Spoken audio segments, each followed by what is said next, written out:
Bien-aimés dans le Seigneur, shalom, vous qui nous suivez sur lesavertis.net, également aussi sur kachandel.org, généralement dans d'autres réseaux sociaux. Que le Seigneur vous bénisse en ces 5 mars 2018.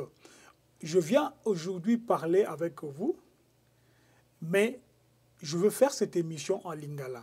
Cette vidéo, je vais la faire en lingala.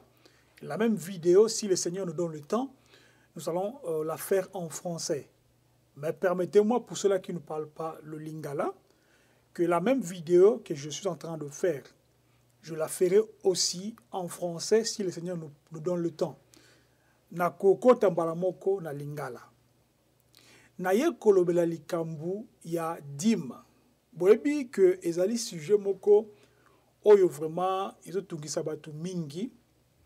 Semaine passée, tout le blé qu'on a bandé coupé les sous-sous, na ba téléphone, to me un peu ko éclairci ma kambo mususu. Yango to pesi titre ya vidéo auto pesi yango to lobi. Ko pesa dim to ko pesa dim te. Eloko nini ezali malamu. Yango il faut to comprendre le lo que toujours que toujours na ma commune nge Bible biso. Oui, passage au Malachie chapitre 3. Batu mingi balingi yango mingi. Surtout ba partisan ya o bazwaka dim, na o ba pesaka dim. Balingi Malachie 3 mingi. Mais bazo bosana ke avant Malachie 3 eya, Malachie 2 ezali, Malachie 1 pe ezali. Conseil na ko pesa na bandeko oyo ba pesaka dim, puisque souvent ba o basala ka ba débat mingi sur la dim, mais za batu oyo bazo pesa. Mais batu bazwaka ba dim wana pour na bango kutu basala sous débat te po ba yebi na bango pourquoi bazwaka dim wana et ba yebi na bango pe que selon ma komi bana droit ko zwa dim wana te. Mais ce que bato ba pesa ka dim tellement ba te ka bango mikolo nyonso sur dim ezo sala bango que ba kanisa que bato ba te bango dim na Malachie 3 baza na raison. Puisque Malachie 3 est tellement dur ce que tangi on bala moko o kanisa vraiment que o nzambe vraiment azana kanda soto pesa dimite. Yango lelo na kati ya video oyo nzamba sa biso grâce na sengi na yo ndeko oyo beti libaku ya kolanda biso olanda tina suka po comprendre.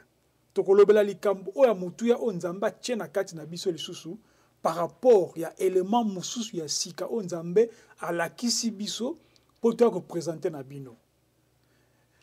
Importance nini tozoya nango côté ya pona dima. Pourquoi tu es à côté à likambo dim le panabino? Mingi bakoloba que non, bosi bolobela ngo déjà. Bosi boté ngo déjà. Bosi boté batu baloba ngo déjà ba ndenge nyonso tu ba livre komama. Mengana ko pesa kaka, to ngana ko pesa te. Yango le bongi o landa vidéo tina suka. O comprendre makambo nzamba tie na kati na biso pona yo. Soki za pe pona yo te mais pona ndeko mususu akoyoka vidéo oyo te bakotala ngo peut-être na sima na yo ça dit yo poko kopesa wana bandeko mususu nzambe asala yo ngolu yo zolanda ngai o comprendre vraiment tina suka boyebi likambo eza important za aza que biso but na biso to te ya biloko oyo eza pona nini pona ko comprendre que soki mutu ayebi vérité ya évangile beaucoup kosa ele susute mais ce qui muto ayebi évangile vérité évangile te or vérité évangile ali moko Yesu Masia Bible dit que vous connaîtrez la vérité et la vérité vous affranchira donc okoyeba busolo ko kangola yo ce qui mutu azana makambo mususu o azo comprendre nan malamu te na kati ya makambo nzambe c'est que azana no ko kangwa mate azana no affranchité. Il y a aussi peut-être Azana est animé de bonne volonté. Mais tellement Azana nous a franchi tant que nous avons boye koko pe côté le misa esprit qui bon moto na ye intelligence na ye pour ameka ko sosola ye moko Bible lobi nini pour na likambo etali dim to makambo mususu.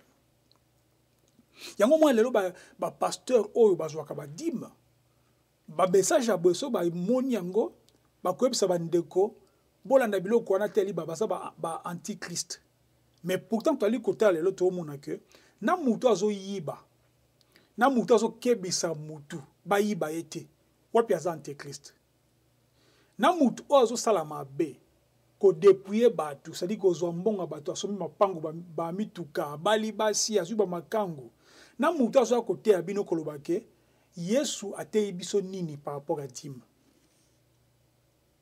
Mais avant de koma na place wana toko sala boy tout en dans Matthieu chapitre 25 Bible lorsque le Fils de l'homme viendra dans sa gloire avec tous les anges, il s'assiera sur le trône de sa gloire. Toutes les nations seront assemblées devant lui. Il séparera les uns d'avec les autres, comme le berger sépare le brebis d'avec le bouc. Il mettra le brebis à sa droite et le bouc à sa gauche. Vraiment besoin de temps passage dans Matthieu 25 tina suka. Aza li solo ya Yesu Masia tangu akuya na bokonzi na ye. Bible za ko expliquer eloko nini eko salema. Yesu akozwa batu akokabola bango. Atie bantaba na ba meme. Akozwa ba meme atie bango na droite na ye, bantaba na gauche na ye. Yoka likamboazo loba. Yesu akoloba na ba meme boye. Boya nasango na lingala mbamoko. Boya bino oboza ya kopambola mana papa na ngai. Bozwa bokonzi nyonso tundenge bongiselamaki bino depuis na ebandeli ya mokili. Puisque nazaki na nzala bopesa nga biloko ya kolia, nazangaki ya komela bopesa nga biloko ya komela, nazaki mopaya bopesa nga bisika kolala, nazaki bolumbu bopesa nga bilamba ya kolata, nazaki malade boyaki kotala ngai, nazaki na prison boyaki kotala ngai. Oyo eza makambo Yesu azoloba. Oyo batu na mukola suka ndenga kokabola ba brebis na ba bouc.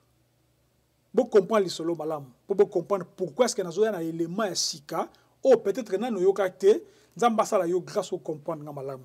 Na baina na place pour comprendre ko pesa izelo ko nzambe to Yesu ye muka zali ko encourager.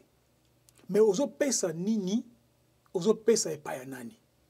Yesu alobi na suka pona bo comprendre malamu alobi ke tangu akoya na mukola suka ko kabola ba meme na bantaba ezali puisque alingi alaccepte biso pesa so message koloba ke bat o baza ko sala bolamu na bat o bazangi babola ba étranger batu oyo baza maladie tout cela tango sala bolamu na batu wana o sala ngope mbala moko pa Yesu Masia yango bokomona boye ke tango makambo ya dim ezalaki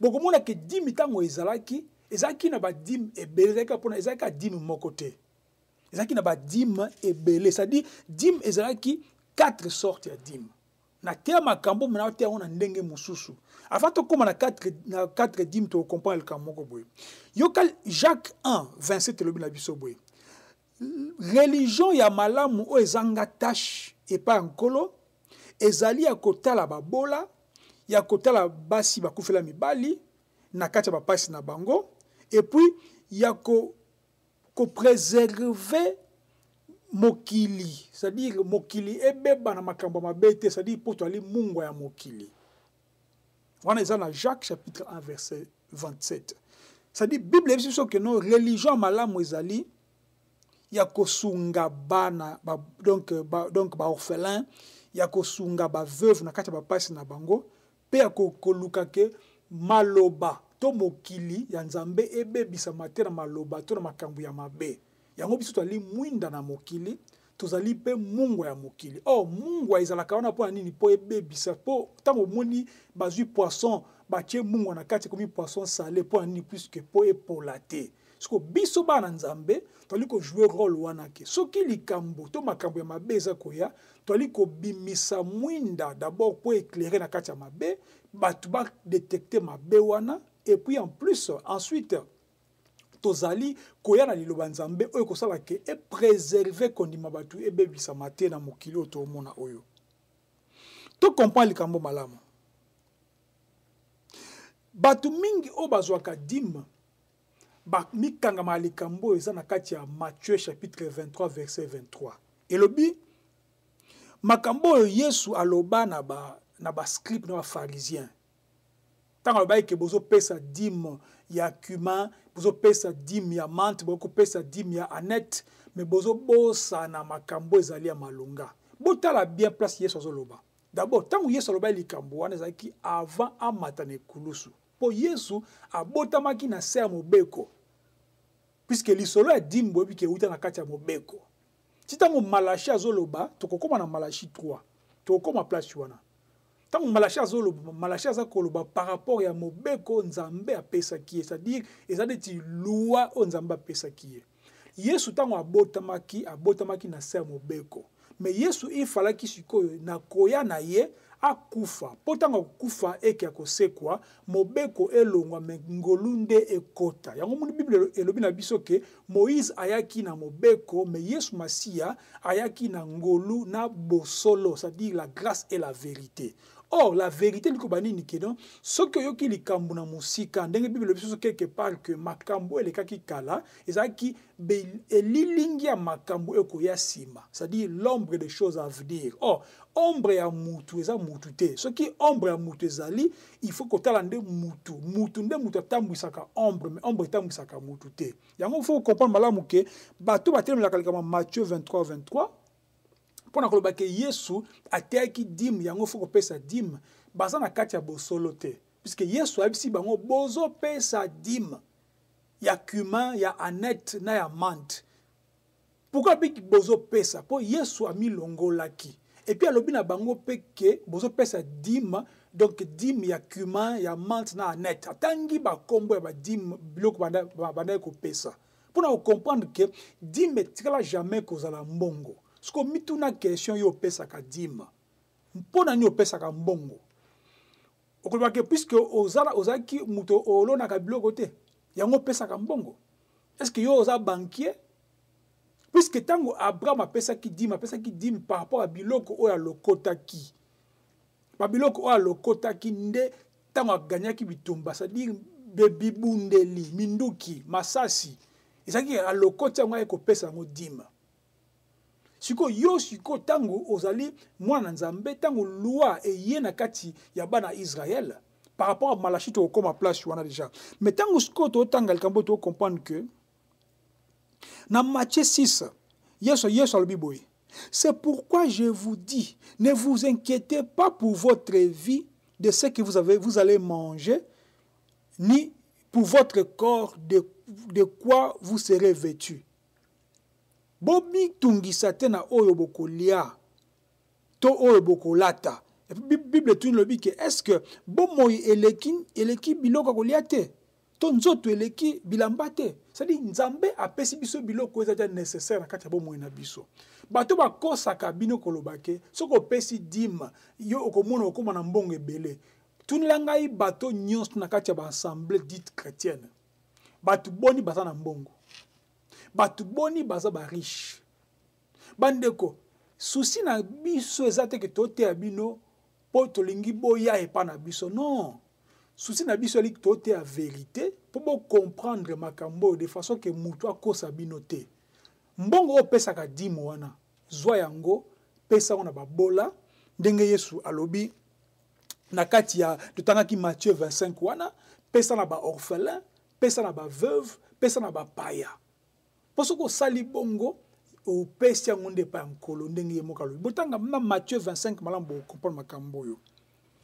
Alors, pour nous continuer et puis qu'on commence qu'on a place ya maman ya likambo. Ya Malachi 3. Et loko oyo batu mingi ba telemela. Batu mingi ba lobi ke Malachi 3 yango nde bozo pesa dîme te, bozo yiba Nzambe.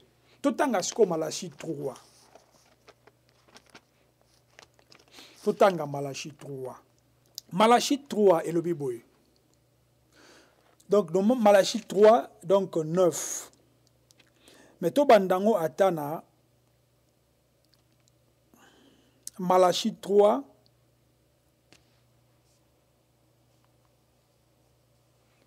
chapitre 5, Malachie 3, chapitre 5, lobby.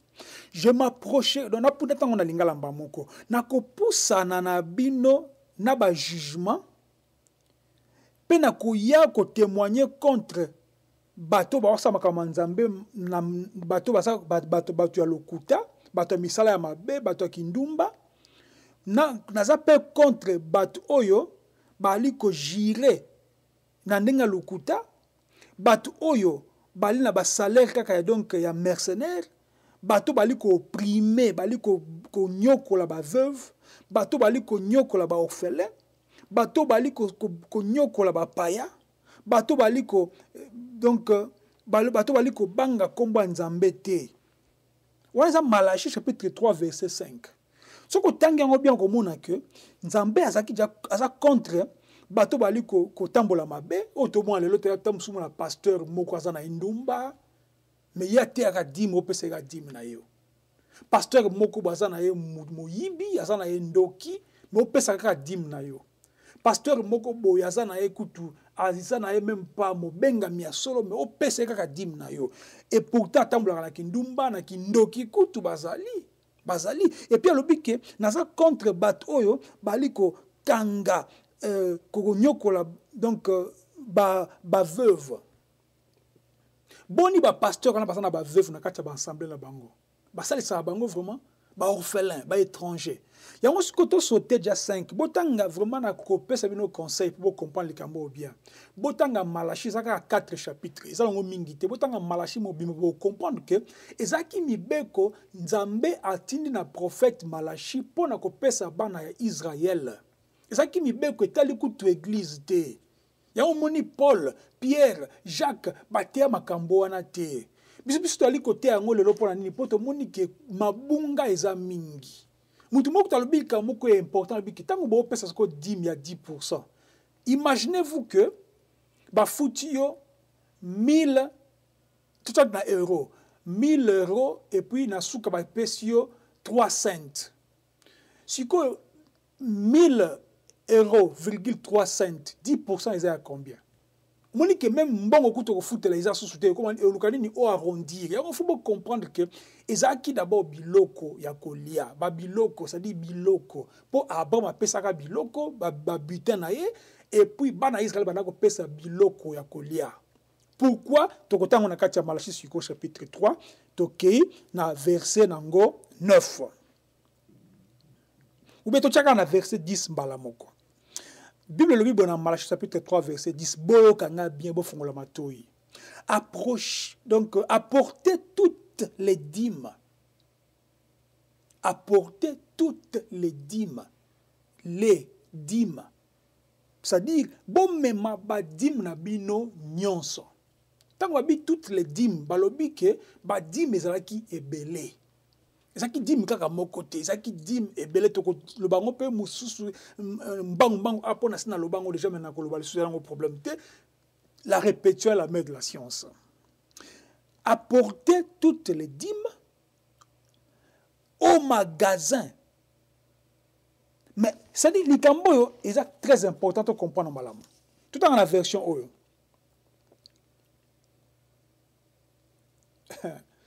Malachie chapitre 3, verset 9. On a maintenant passé verset 9. Vous êtes frappés par la malédiction et vous me trompez la nation tout entière.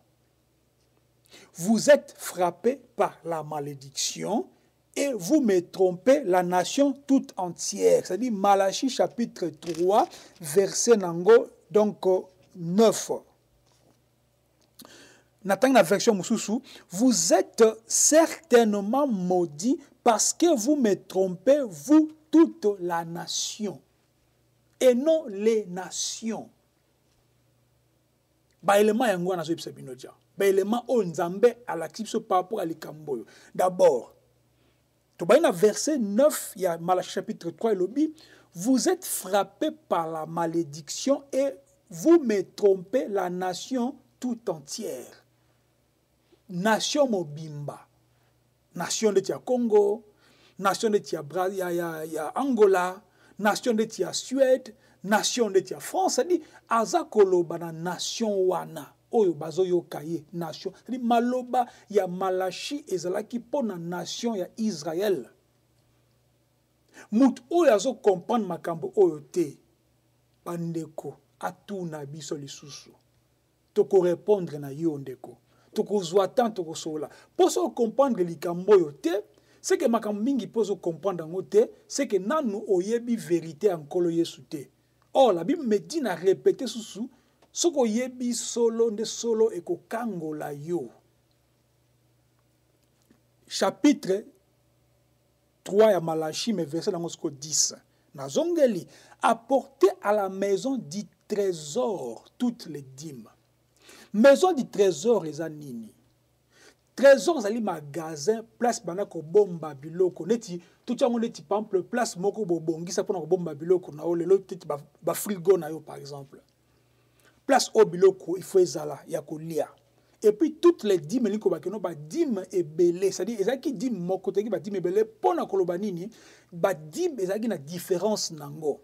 Ce qui te Bible ngé komakeno apporter à la maison du trésor toutes vos dîmes, c'est-à-dire badim na bino nyonso. Non, Bible dit que boya na badim nyonso, c'est-à-dire badim ya mut na mutute mais badim o eza différente wana boya na kati ya maison de trésor. Pona nini? Afin qu'il y ait de la nourriture dans ma maison. Nourriture bilei na kati ya ndaku na ngai. To suka na wana bo continuer bo comprendre boko suka na suka. Yesu ayaki na mokili pona ko accomplir makambo ekokisa makite. Loi ezaki parfaitement accompli te. Yango na croire lobi que tout est accompli. C'est il fallait que Yesu aya pour makambo ekoka. Eza lokola osali formule solution moko boye mais on a besoin de résultat. Liwa ya Yesu na kosekwa na ye yango nde résultat oyo faki za accompli. Yango la Bible lobi na biso na kati ya Jean 1 que ba oyo nyonso tu ba yambi ye ba komi bana na Nzambe. Ça dit il fallait qu'il to koma bana na Nzambe. Tozalaki batu, tozalaki ba nation, bikolo, ba païen tout ça. Il fallait to koma bana na Nzambe. Na liwa ni ya Yesu na kosekwa na ye. Boyo kasikoyo na meka ko catégoriser siko bino ba dim o ezalaki. Tant to lobi likambu ya maison de trésor to lobi ezalaki magasin, place ko bomba biloko po dim ezalaki ko pesa mapona ko tia biloko ezana kati ya ndaku ya Nzambe. Bo comprendre malamu. Kwa ezalaki élément liboso. Élément mibale. Ba dim toutes les dim ko bakeno ba dim ezalaki 4 sortes ya ba dim. Dîme liboso wana ezaki dîme oyo ba levite baza kozwa na kati epa ya ba peuple. Wana to na kati ya Nombre chapitre 18 botanga yango bandeko. Dîme ya mibale ezaki dîme oyo ba sacrificateur bazozwa epa ya ba levite. Eza peka na Nombre 18 wana. Dîme ya misato ezaki dîme oyo mutu ye moko il faut aller yango mukolo nini na mukolo ya fête ya Yahweh. Watu zana kati ya Deutéronome chapitre 14. Et puis dîme ya quatrième ya souka zaki dîme pona ba étranger, ba veuve, ba orphelin. Oyo ba lévite banda ko pesa tous les 3 ans. Et puis tu ko sous le cambo. Wala zaki 4 sortes de dîmes. So comprendre ngomala muté zongi sa vidéo. To jusqu'au élément mususu. La nourriture, ça dit pour biloko kolia ezangate, la nourriture. La nourriture yani ko bakeno biloko ya kolia pona ko bakeno di mezaki likambu ya mbongo te loka to mwa lelo keno pesa salaire no à 10%. Non. Ce qui on a besoin pour pesa 10 malam bo pesa d'abord 10 mais la 4 sortes. Bo tana kati église na bino, bo sala magasin, mutazui pondu aena ngwa che, ozui loso yo na o che. Comme ça, batu moko baza na kati ya temple wana to benga ba levite bango de baliaka po baza ko salate bana misalate baza na mabele te baza na mapangu te mais yo pasteur na yo d'abord alekio na mbongo pasteur na yo aza ko zwa di matanke ki Bible est sur la carte Apocalypse que non, Nzamba asali biso royaume ya ba sacrificateur, c'est-à-dire yo na pasteur na yo, bino nyonso boza ba sacrificateur. Mais comment est-ce que sacrificateur moko yazwaka ba biloko nyonso tout, mais pourtant to mona ke dima liboso zala kini tolobaki dim o ba levite bazo na kati ba peuple ya mi balé ba sacrificateur bazo le koloba ya ba levite ya mi sato dim o mutu qui a consommé toi liant au jour il y a fête ya Yahweh et puis à mine il qui dim ya ko pesa ya étranger ba veuve ba orphelin mais dim nini yo pesa kandeko. Et puis, dans la nourriture, il fallait qu'il biloko kolia ezala na kati élément mususu on a faut comprendre. Et puis élément mususu eza sous que non alobi apporte pour qu'il ne manque donc afin qu'il y ait de la nourriture dans ma maison. Dans ma maison. Ça dit ma maison ndaku na ngai. Mais pourtant yoka le Dieu qui a fait le monde et tout ce qui s'y trouve, étant le Seigneur du ciel et de la terre, n'habite point dans des temples faits des mains d'hommes. On est dans Acte chapitre 17, verset 24. Élément moussou sikango na bandeko nzambe alobi bwana biloko na kati ya ndaku na ye. Et pourtant ndaku na ye ezali sous temple te et comme yo mutu selon 1 Corinthiens chapitre 6 verset 19 au bible que non, ne savez-vous pas que votre corps est le temple du Saint-Esprit qui habite en vous? Vous comprenez que ndaku o skoyo ba que non ndaku ya nkolo ezandi yo nde mutu. Et puis Apocalypse 3, 20, le biso que non. Voici, je me tiens à la porte, je frappe. Et si quelqu'un entend ma voix et m'ouvre la porte, j'entrerai chez lui, je souperai avec lui et lui avec moi. Bon, comprendre ce que non. Tant que Yesu azolo balikabu, il est comme côté na kati motema na yo, c'est-à-dire yondo komi temple na ye. Biloko akolia ezala biloko o eza maloba na ye. Yango moni Yesu alobi ye mo que non maloba na bilei na ngai ezali kosala volonté ya papa na ngai. Oh, volonté ya papa na ye ezali nini? To yeba ye, to landa ye, pe to linga ye. Ndeko, vidéo ezali pona yo. Ce que vous comprenez te, ko banga na yo te ko kape sonité, benga biso to sola puisque tant to tient na kati ya vidéo za ya mukuse po mutu nyonso azo possibilité ko landa biso. Ce qui vous mola ki beni kumisa nkolo pe kabola vidéo oyo soko na ba question tuna biso to kozanga jiteko pe so ba réponse peut-être oyo to lobi awate papa ba question ozanango kolo apambola yo shalom.